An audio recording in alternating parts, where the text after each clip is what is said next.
औरंगजेब 18 वर्ष जगला आणि त्याने आपल्या मृत्यूपत्रात लिहिलेलं होतं की संभा शेर का छावा था, हमने उसकी आंखें निकाली लेकिन उसने हमारे सामने उसकी आंखें कभी नहीं झुकाई, हमने उसके हाथ काटे लेकिन उसने हमारे सामने अपने हाथ नहीं फैलाए, हमने उसके पैर काट दिए लेकिन उसने हमारे सामने अपने घुटने नहीं टेके, हमने उसका सिर काट दिया लेकिन उसने कभी अपना सिर हमारे सामने नहीं झुकाया, शत्रूही ज्याचं मरता मरता कौतुक करून गेला, असा वाघाचा छावा संभाजी सह्याद्रीचा दुसरा राजा होऊन गेला। औरंगजेब ज्याचं वय 70 वर्षाच्या आसपास असेल तेव्हा संभाजी राजेंचं वय होतं 32 वर्ष। तेव्हा संभाजी राजे हे गादीवर बसलेले होते। त्यांनी तब्बल 120 लढाया केल्या पण एकही लढाई ते हारलेले नव्हते। अशा वीर योद्धाला हरवणे औरंगजेबाला शक्य नव्हते, म्हणून तो तब्बल 4 लाख सैन्य घेऊन दख्खनकडे उतरला। त्याचे स्वप्न होते की काबूल पासून ते दख्खन पर्यंतचे सगळे क्षेत्र त्याच्या ताब्यात घ्यायचे, पण हे त्याचे स्वप्नच राहिले, म्हणून तो निराश झालेला होता। छत्रपती शिवाजी महाराज 50 वर्षाच्या वयातच मृत्यू पावले। नंतर गादीवरती आले संभाजी महाराज। मग नंतर औरंगजेबाने निश्चय केला की काहीही झालं तरी पण मराठ्यांकडून मी राज्य घेऊनच राहील। मग त्याने मराठ्यांमध्ये फूट पाडण्याचा प्रयत्न केला। यात दुर्दैवाने गणोजी आणि कान्होजी सामील झाले।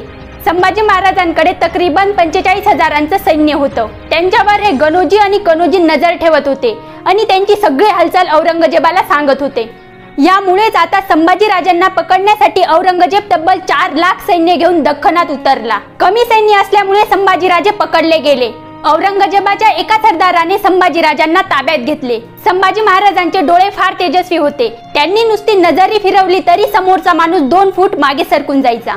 तसंच काहीच औरंगजेबाच्या सरदारासोबत घडलं। त्याचीही महाराजांना ताब्यात घ्यायची हिंमत होत नव्हती। तरीही जास्त सैन्य असल्यामुळे संभाजी महाराज पकडले गेले आणि त्यांचा बंदोबस्त करून त्यांना एका ठिकाणी आणण्यात आले। हे ऐकून औरंगजेबाचा आनंद गगनात मावेनासा झाला। संभाजीला पाहण्यासाठी जसा तो व्याकुळ झालेला होता, कारण तो ह्या दिवसाची वाट तब्बल 9 वर्षापासून बघत होता। साखळदंड्यांनी संभाजी महाराजांना बांधण्यात आले होते। आपल्या सरदारासोबत औरंगजेब त्या कोठडीत संभाजी राजांना भेटायला गेला। तेथे सुद्धा औरंगजेब 10 फूट लांब राहून संभाजी महाराजांशी बोलत होता। तो म्हणाला, संभाजी, हमें तुम्हारी मराठा सल्तनत चाहिए।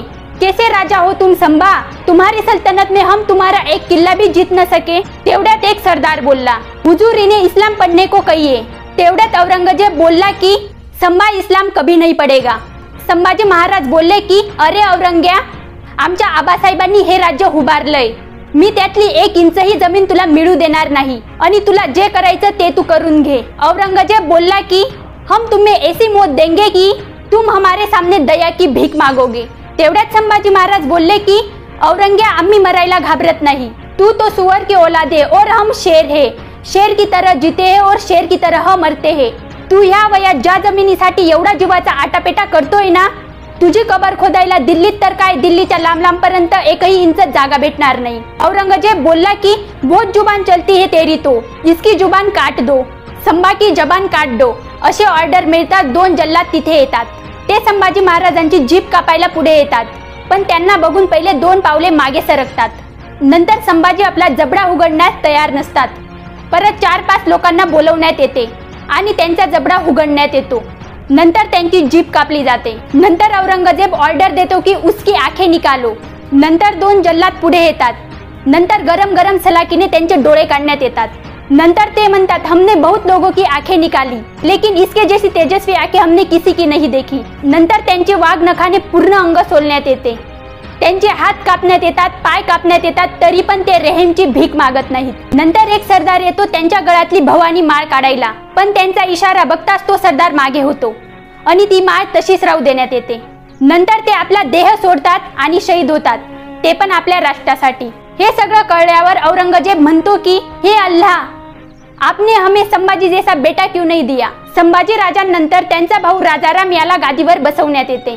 नंतर औरंगजेब 18 वर्ष जगला आणि त्याने आपल्या मृत्यूपत्रात लिहिलेलं होतं की संभा शेर का छावा था, हमने उसकी आंखें निकाली लेकिन उसने हमारे सामने उसकी आंखें कभी नहीं झुकाई, हमने उसके हाथ काटे लेकिन उसने हमारे सामने अपने हाथ नहीं फैलाए, हमने उसके पैर काट दिए लेकिन उसने हमारे सामने अपने घुटने नहीं टेके, हमने उसका सिर काट दिया लेकिन उसने कभी अपना सिर हमारे सामने नहीं झुकाया।